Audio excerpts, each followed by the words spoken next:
এই আসিয়া এই দৃশ্য আমরা ভুলে যাবো। এই যে মেয়েটা কাতরাতে কাতরাতে মারা গেল আজকে, বেশি দিন সময় লাগবে না, 1 মাস 2 মাস হাইয়েস্ট 3 মাস। এর আগেও বহু ইস্যু আমরা এসেছে ভুলে গেছি, একটার পর একটা এসেছে, একটার পর একটা ভুলে গেছি।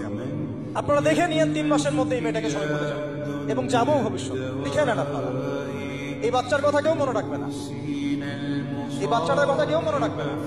3 মাস পরে, 6 মাস পরে, 1 বছর পরে আরো নতুন ইস্যু আসবে, আরো নতুন পাপ হবে, আরো বড় বড় ঘটনা ঘটবে। এরপরে মানুষ এই বাচ্চাটাকে ভুলে যাবে। এই বাচ্চাটা কি তার মৃত্যু যন্ত্রণা বলতে পারবে, তার সম্মানহানি বলতে পারবে, তার পিতামাতাকে বলতে পারবে?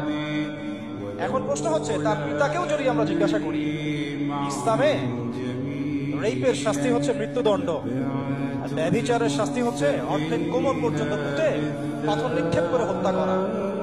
এবং বিবাহিত ব্যক্তি হলে এই শাস্তি, অবিবাহিত হলে 100 বেত্রাঘাত, 1 বছরের নির্বাসন এবং সমাজ থেকে বয়কট করা।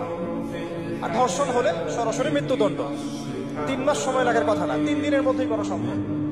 এটা শরিয়া আইন, এটা আল্লাহ রাব্বুল আলামিনের শরিয়া বিধান। এখন তারাও কি এটাতে রাজি হবে? যারা শোক প্রকাশ করছেন তারা কি এই বিধানটা কার্যকর করতে রাজি হবে? ধর্ষণকে সবার সামনে প্রকাশ্যে মৃত্যুদণ্ড দেওয়া হোক, শরিয়া আইন কার্যকর করা হোক, রাজি হবেন না। কারণ আপনারা বলবেন এটা করতে গেলে বাংলাদেশ নাকি মৌলবাদী রাষ্ট্র হয়ে যাবে। তো সমস্যার গোড়ায় আপনারা যেতে চান না, ডালপালা নিয়ে নাড়াচাড়া করেন।